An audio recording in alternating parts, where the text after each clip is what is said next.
Hello everyone, welcome to my channel. Today, I'm sharing my atypical Texas-style low and slow barbecue, smoked brisket and short ribs. I invited friends for Sunday lunch, so I kicked off the whole process on Saturday morning. First, start charcoal fire. If you do this a lot, you probably have charcoal starter. It's definitely faster. I never find it necessary. Scorch the ends of some briquettes. Once they start burning, flip them over and stack some more on top. While waiting for charcoal to ash over, it's time to do other tasks. I bought this brisket from Costco. Prime grade wasn't available, so I picked this 20.0 pound choice grade. After removing package, start trimming fat. This cutting board is for raw food. There are two pretty deep cuts on either ends of this fat cap. Use those cuts to gauge how much fat is left on the brisket. I learned my brisket cooking process mostly from Aaron Franklin's videos. He's known for his barbecue joint in Austin, Texas. He also recommends a 1/4 inch of fat left on the fat cap and trimming with a sharp knife. Especially for fat and other softer tissues, the sharper the knife, the less effort required on the dominant hand to slice, the less likely offhand is getting cut. Turn it around when this side is done. Trim off these loose parts.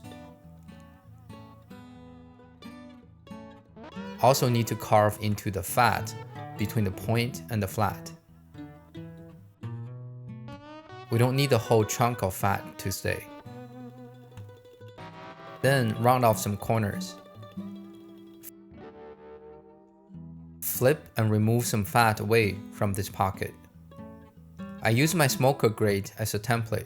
Cut off the portion that won't fit. I have quite a few people coming this time, so I need to cook both pieces. I was out of yellow mustard, so I rubbed some olive oil. Water is also okay here. It doesn't matter a whole lot. The liquid is adhesive, so the dry rub can stick to the meat. Also spread some oil between the point and the flat. Same applies to the smaller piece. Then shake some coarse salt. I'm using coarse kosher salt. For me, it's easier to see how much salt is used. Fine grain salt may melt and disappear right away and hard to gauge. Shake some coarse grind black pepper. Fresh grind is probably better. To about this coverage. By this time, charcoal fire should be ready. Pour into the firebox and let the smoker heat up. Boil a pot of water. My smoker has a water pan holder on the bottom. Use the whole pot to maintain some moisture in the smoke chamber. Slide all the meat in. Load a smoke tube of pellets. I'm using hickory pellets.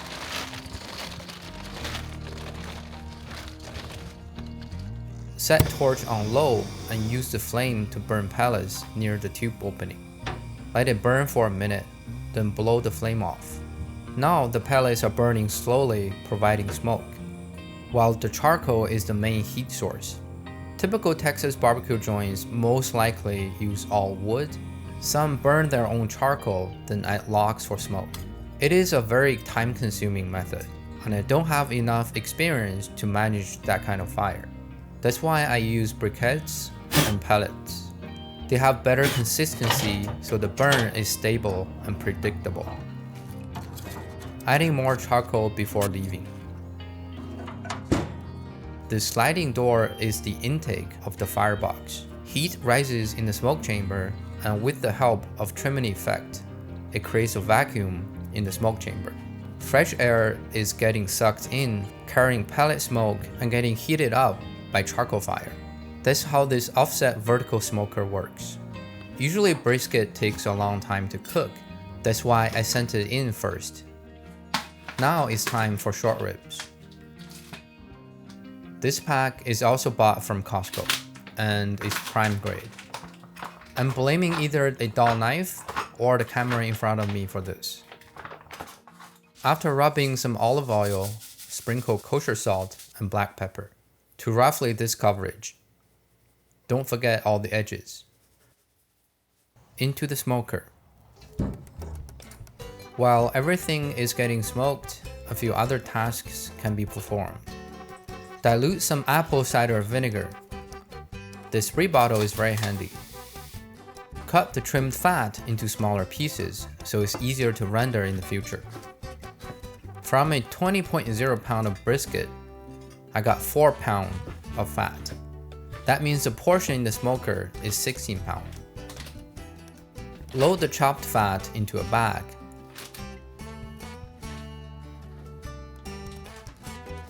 Seal half, squeeze the air out, and seal completely. Mark date and source. Brisket went in first, so it's darker and close to rose color.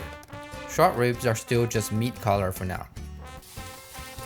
I usually spray about every hour to prevent meat from drying out.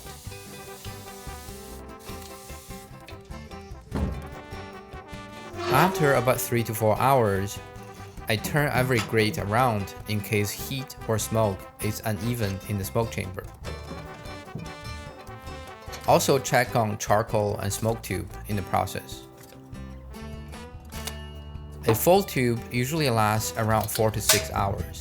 It's too hot to touch for sure. Set it in the starter chimney, form a chute with a piece of cardboard. Filling doesn't take long and there's very little waste. Rinse and repeat.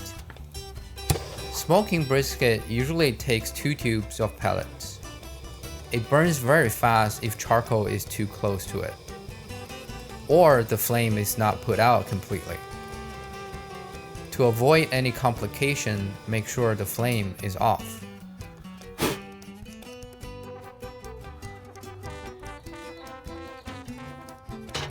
Smoke chamber has a built-in thermometer. I keep the smoker chamber around 250 degrees Fahrenheit. After another 2 rounds of spraying, look at that color. I think the brisket was pushed in too far in the beginning.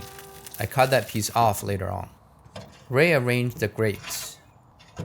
Check temperature and add more charcoal. Other than the dial meat thermometer, I also got a pair of wireless ones.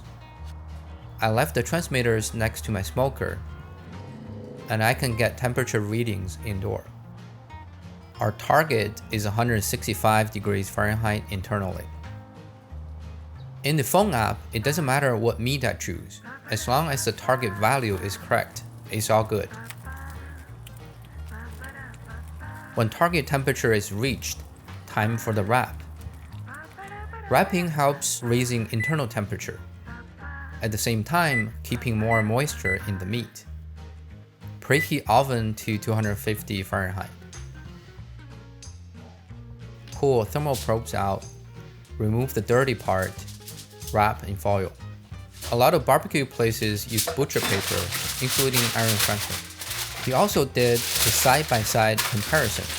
Wrapping in foil cooks a little faster. Meat is a little more tender. Pour the rest of apple cider vinegar in, then wrap fully. Water is also okay.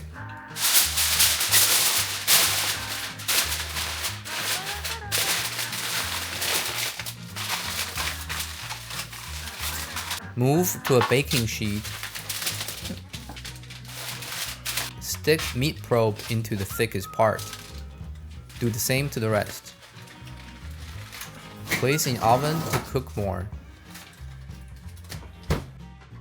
I have a saved preset from before, 233 degrees Fahrenheit.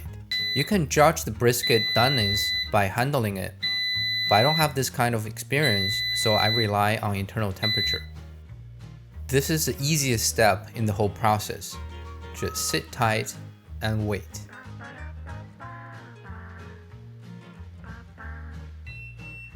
When the target temperature is reached, take the meat out and place in a cooler for at least an hour. This helps the meat to relax a little and absorb some juice back.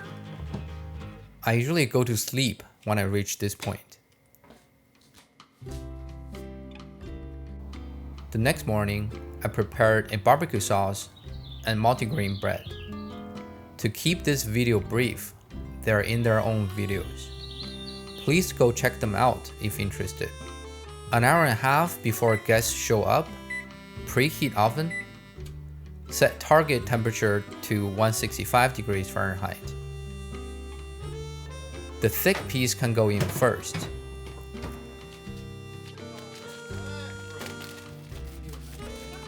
This is the result of my bread machine. Take short ribs out for a round of photos.